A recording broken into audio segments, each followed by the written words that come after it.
नमस्कार प्यारे बच्चों, इस वीडियो में 9th क्लास के मैथ सब्जेक्ट के चैप्टर नंबर 9 समानांतर चतुर्भुजों और त्रिभुजों के अक्षेत्रफल की एक्सरसाइज 9.3 कर रहे हैं। हमारे सामने है question number 9, class 9 chapter 9 question number 9। बहुत ही इंटरेस्टिंग क्वेश्चन है। समांतर चतुर्भुज ABCD हमारा एक समानांतर चतुर्भुज है, पैरेललोग्राम है। उनकी प्रॉपर्टी दिमाग में आ जानी चाहिए, साथ के साथ अपोजिट लाइंस पैरेलल और इक्वल होती हैं। एक भुजा AB को एक बिंदु P तक बढ़ाया गया है, इसको P तक बढ़ा दिया गया। A से होकर CP के समानांतर खींची गई रेखा, A से होकर CP के समानांतर खींची गई रेखा बढ़ाई गई CB को बढ़ाने पर Q पर मिलती है। A से करना है हमने, CP के समानांतर बढ़ाई हुई CB को कहाँ पर मिलती है? Q पर। तो यहाँ से क्या पता चला कि जो CP है वो AQ के क्या होगी? समानांतर होगी। और फिर समांतर चतुर्भुज PBQR को पूरा किया गया है। PBQR को फिर पूरा कर दिया इन्होंने, यहाँ पे मिला, फिर ऐसे एक समानांतर चतुर्भुज का और निर्माण कर दिया इन्होंने। देखिए आकृति में दर्शाइए कि एरिया ऑफ ABCD, इस समांतर चतुर्भुज का एरिया PBQR के इक्वल होगा। बहुत ही आसान सा और इंटरेस्टिंग सा क्वेश्चन है। सॉल्यूशन चेक कीजिए, हमें क्या दिया हुआ है? समानांतर चतुर्भुज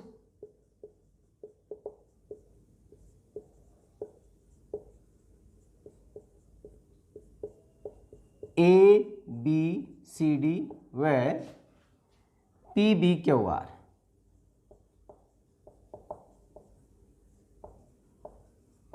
क्योंकि ये भी इन्होंने समांतर चतुर्भुज बनाई है PBQR में।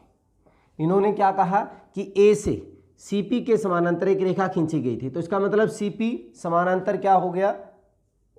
CP समानांतर AQ।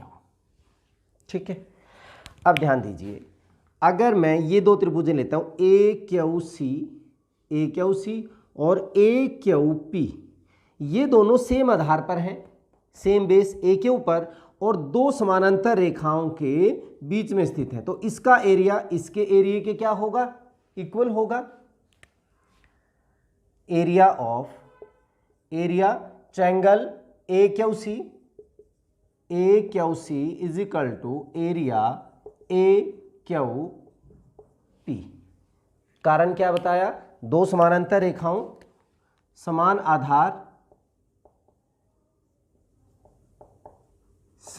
आधार AQ तथा AQ समानांतर CP रेखाओं के बीच, ये दोनों त्रिभुज है, तो इनका एरिया क्या हो जाएगा? इक्वल हो जाएगा। ठीक है, कौन से का? AQC और AQP। इन दोनों में से अगर मैं इस ट्रायंगल का एरिया निकाल दूं ABQ का, तो इसमें तो ये बच जाएगा और इसमें से ये बचेगा, इन दोनों का एरिया क्या हो जाएगा? इक्वल हो जाएगा। तो हम यहाँ पे क्या कह रहे हैं?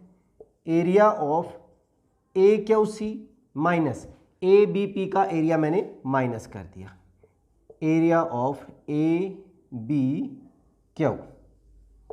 ऐसे इसमें से एरिया ऑफ AQP में से एरिया हमने ABQ माइनस कर दिया, तो यहाँ पे इसका एरिया बचेगा ABC का। इसका मतलब एरिया ऑफ ABC किसके इक्वल होगा? Area of PBQ, area of PBQ। ठीक है, अब अगर मैं इसका दोनों का डबल कर देता हूं, तो डबल, दोनों तरफ डबल कर रहे हैं हम, डबल भी इक्वल ही होगा। Double of area ABC is equal to double of area PBQ।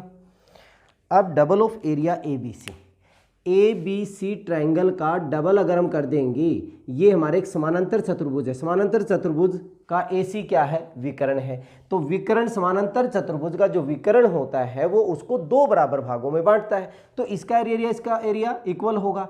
या पूरे का एरिया जो है वो इसका क्या होगा, डबल होगा।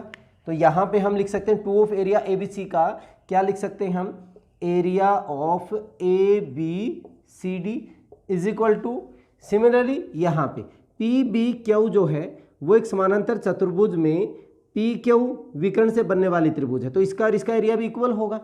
सो डबल अगर हो गया तो ये किसका हो जाएगा, area of P B Q are.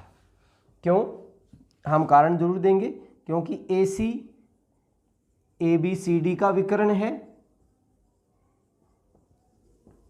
ठीक है, और ए बी सी डी हमारे पास क्या थी, समानांतर चतुर्भुज। तो यहाँ पे विकर्ण से अपने आप ही समझ में आ जाता है। और ऐसे ही हमारे पास P Q P B Q R का विकर्ण है। अगर हमें बेसिक अच्छे से आते हैं तो देखिए क्वेश्चंस देखने में तो बहुत टफ सा लग रहा था, लेकिन ये बहुत ही आसान हो गया। यही हमने प्रूव करना था, हैंस प्रूव, बहुत ही आसान सा हो गया। अगर हमें बेसिक नॉलेज अच्छे से आती है, पता है, तो बड़ी आसानी से हम किसी भी क्वेश्चन को सोल्व कर सकते हैं, क्योंकि सब आसान है। चलिए अब क्वेश्चन नंबर 10 करते हैं। 10, एक समलंब ए बी सी डी जिसमें A B parallel D C, समलंब ट्रेपीजियम। मान लीजिए हमारे पास ये एक समलंब है जिसमें A B C and D, and A B is parallel to C D. इसके जो विकर्ण है, डायगोनल है, A C and B D, वो परस्पर ओ पर प्रतिच्छेद करते हैं। कहाँ पर काटते हैं, ओ पर प्रतिच्छेद करते हैं। दर्शाइए कि area of A O D इस ट्रायंगल का एरिया और area of B O C इस ट्रायंगल का एरिया क्या होंगे, इक्वल होंगे। बहुत ही आसान सा है। सॉल्यूशन देखिए, समलंब ए बी सी डी में, समलंब ए बी सी डी में हमें पैरेलल क्या दिया हुआ है, A B is parallel to D C. ये दोनों साइड आपस में क्या है, पैरेलल है। अब ये ट्रायंगल ए बी डी और ट्रायंगल ए बी सी दोनों ही किसके ऊपर हैं, सेम बेस पे हैं, and between same parallel lines, same base same parallel lines. कौन सी ट्रायंगल, ए बी डी और ए बी सी, तो इनका एरिया क्या होगा, इक्वल होगा। Area of triangle A B D is equal to area of triangle A B C. Reason क्या, समान आधार, समान आधार, सेम बेस कौन सा है, समान आधार ए बी, व समानांतर रेखाएं A B parallel C D के बीच ये दोनों त्रिभुज हैं, इसलिए इनका एरिया क्या है, इक्वल है। अब इन दोनों में से, इस त्रिभुज में से और इस त्रिभुज में से अगर मैं त्रिभुज ए ओ बी का एरिया दोनों तरफ से माइनस कर दूं तो सब्ट्रैक्ट कर दीजिए दोनों तरफ से। Area of triangle A B D, इसमें से मैंने माइनस कर दिया area of triangle A O B, area triangle A O B, दोनों इक्वल थे, दोनों में से सेम चीज़ हम माइनस कर देंगे। Area of triangle A B C minus area of triangle A O B. अब इसमें से ये जाएगा तो कौन सी ट्रायंगल बचेगी, ए ओ डी बचेगी। So area of triangle A O D is equal to area of, इसमें से ए ओ बी घटाओगे तो क्या हो जाएगा, B O C, area of B O C. यही हमने प्रूव करना था, हैंस प्रूव। तो बहुत ही आसान सा था, पिछला क्वेश्चन भी बहुत ही आसान था और ये क्वेश्चन भी बहुत ही आसान था। चलिए इस वीडियो में इतना ही, नेक्स्ट वीडियो में अगले क्वेश्चंस के साथ फिर मिलते हैं, तब तक के लिए जय हिंद जय भारत।